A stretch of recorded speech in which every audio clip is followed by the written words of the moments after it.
And staying with that story, the South African delegation at the World Economic Forum out in Davos in Switzerland is hoping to inject much needed growth as well as foreign investment into the country's economy.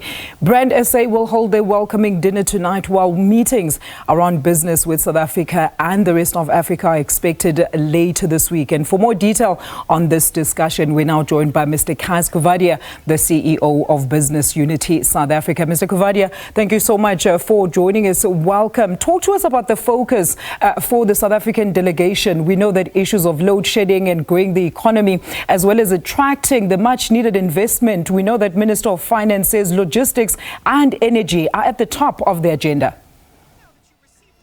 Yeah, so as some of your clips have shown, I think obviously the South African delegation and including business, the priority is to try and attract investment into South Africa. BUSA, through its Business for South Africa platform, has been partnering government in trying to address some of the challenges in energy, logistics, and crime and corruption for the last few months. And we're making some progress, although not as fast as we would like it to be, but we are making some progress.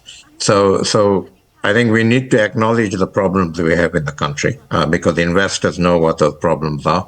They do their homework. But we need to convince investors that business and government is working together to address those problems and that we will pull out all stops to actually ensure that we deal with the load shedding issue, that we have a more diversified energy sector that will actually create the environment for private sector investment in energy generation. On the logistics side, that we sort out the problem in Transnet, when we're now in the process of putting together a new executive, we have a new board, and we're trying to work with Transnet to actually open up more space for private sector participation in some of Transnet's operations. Mm-hmm. And on crime and corruption, we need to ensure that we deal with some of the organized crime developments in this country that actually have an impact on confidence and on the economy. So we're making progress, but I think that government needs to also be absolutely clear. The message from government has got to be to investors and potential investors that we are open for business, and there should be no buts behind that. Absolutely. That we are open for business, that we will create the environment necessary to attract the investment.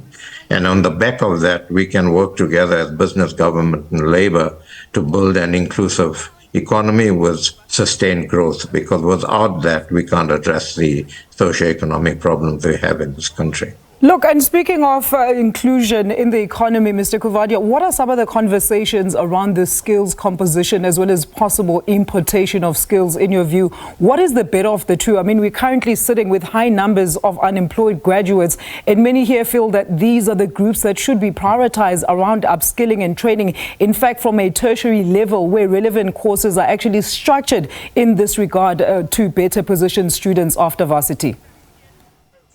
It's not a question of either importing skills or building skills in this country. It's both. Mm-hmm. We need to build skills in this country, but that's not going to happen overnight. In the meantime, we need scarce skills, and we need to import those scarce skills to actually grow our economy. Mm-hmm.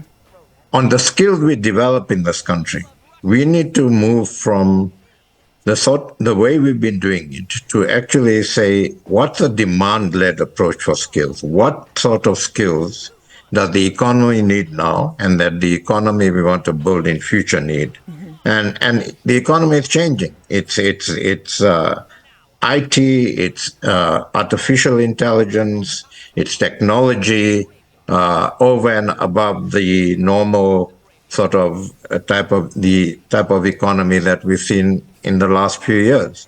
So we need to build skills and develop skills that the economy has demand for. Otherwise, we won't create the jobs we need to create. It's not a question of just deciding to develop skills for the sake of developing skills, and then we find that people can't get jobs. Well, people can't get jobs because there isn't a demand for the skills that people have actually developed.